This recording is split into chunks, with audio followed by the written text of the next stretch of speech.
அஸ்ஸலாமு அலைக்கும் வரஹ்மத்துல்லாஹி வபரகாத்துஹு. இந்த உலகத்தில சில சமயம் எல்லாமே மாறிக்கிட்டே இருக்கே. நான் நம்பி இருந்ததெல்லாம் உடைஞ்சு போகுதே. எதுவுமே உறுதியா இல்லையே. நான் எதை நம்பி நிற்பேன்? அப்படின்னு நம்ம மனசுக்குள்ள ஒரு பெரிய பயமும் நம்பிக்கை இன்மையும் வருமே இல்லையா?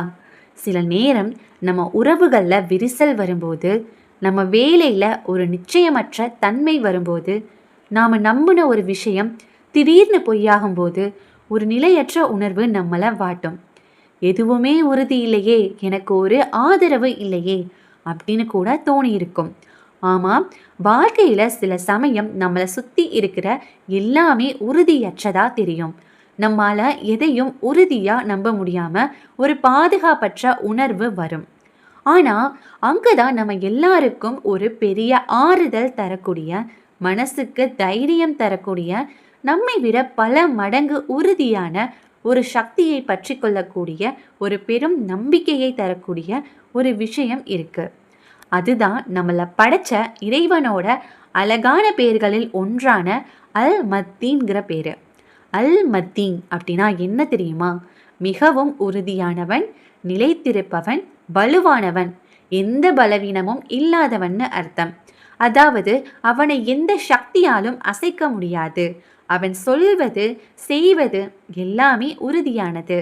அவனுக்கு எந்த சோர்வும் பலவீனமும் கிடையாது. யோசிச்சு பாருங்க, பெரிய புயல், மழை, வெயில் வந்தா கூட மலைகள் எல்லாமே அப்படியே உறுதியா நிக்குது இல்லையா? ஆனா அந்த மலைகளையும் படைச்சது யாரு?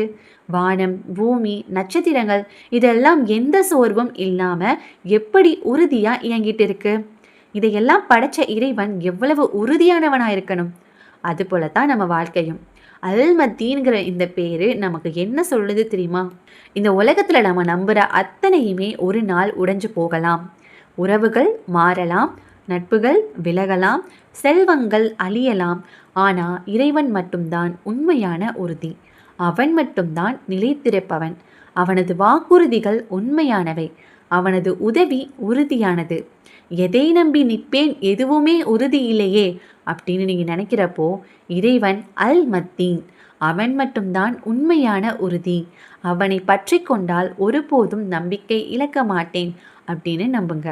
இது உங்க மனசுல இருக்க பயத்தை நீக்கி ஒரு பெரிய உறுதியை உண்டாக்கும். நாம ஒரு காரியத்தை செஞ்சுட்டு சோர்வடைவோம், ஒரு பிரச்சனையில மாட்டிக்கிட்டு பலவீனமா உணர்வோம். ஆனா அல்மத்தீன் ஆன இறைவனுக்கு எந்த சோர்வும் கிடையாது. அவனுக்கு எந்த பலவீனமும் கிடையாது. அவன் எப்போதுமே உறுதியாக பலமாக இருப்பவன். இந்த உலகத்தில் நடக்கும் கோடிக்கணக்கான விஷயங்களை அவன் ஒரு நொடியில் நிர்வாகம் செய்தாலும் அவனுக்கு எந்த சோர்வும் கிடையாது. நான் ரொம்ப சோர்வா இருக்கேனே, பலவீனமாக உணர்றேனே அப்படின்னு நீங்க நினைக்கிறப்போ, இறைவன் அல்மத்தீன். அவன் எப்போதும் உறுதியானவன், பலவீனமற்றவன். அவன்கிட்ட உதவி கேளுங்க, அவன் நிச்சயமாக உங்களுக்கு சக்தி தருவான் அப்படின்னு நம்புங்க. இது உங்க மனசுக்கு ஒரு பெரிய மன அமைதியையும் தைரியத்தையும் கொடுக்கும்.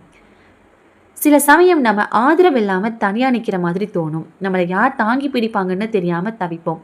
ஆனா அல்மத்தீன் ஆன இறைவன் ஒருபோதும் நம்மை கைவிட மாட்டான். அவனது ஆதரவு உறுதியானது, நிரந்தரமானது. எந்த சூழ்நிலையிலும் அவன் உறுதியா நம்ம கூடவே இருப்பான். எனக்கு ஆதரவு இல்லையே அப்படின்னு நீங்க தவிக்கும் போது, இறைவன் அல்மத்தீன், அவனோட ஆதரவு நிரந்தரமானது. அவன் உறுதியாக என்னை தாங்கி பிடிப்பான் அப்படின்னு நம்புங்க. அல்மத்தீன்கிற இந்த பெயரை நாம் சிந்திக்கும் போது நம்ம மனசுல ஒரு பெரிய நம்பிக்கை வரும். நான் தனியாக இல்லை. இந்த உலகத்துல எல்லாமே மாறினாலும் என்னுடைய இறைவன் அல்மத்தீன் ஒருபோதும் மாற மாட்டான். அவன் எப்போதுமே உறுதியாக என்னோடு இருப்பான். அவனது சக்திக்கு ஈடு இணையே இல்லை. அவன் எனக்கு உறுதியான ஆதரவையும் பலத்தையும் தருவான் அப்படின்னு மனசுக்குள்ள சொல்லிக்கிட்டே இருங்க. நீங்க எந்த சூழ்நிலையில இருந்தாலும், உங்களை சுற்றி இருக்கிற எல்லாமே உறுதியற்றதா தோணினாலும், பலவீனமாக உணர்ந்தாலும், பயம் சூழ்ந்தாலும், இறைவன் அல்மத்தீன், அவன் எல்லா பலத்துக்கும் சொந்தக்காரன். அவன் நிச்சயமாக எனக்கு பலம் தருவான். என் எல்லா சோதனைகளிலும் உறுதியாக எனக்கு துணை நிற்பான் அப்படின்னு உங்க மனசுக்குள்ள சொல்லிக்கிட்டே இருங்க. அது உங்க மனசுக்கு ஒரு பெரிய அமைதியையும் தைரியத்தையும் கொடுக்கும். இறைவனுக்கு பயந்து நல்லபடியாக வாழ்வோம். அவன் நிச்சயம் நமக்கு நல்லதையே செய்வான். ஆமீன்.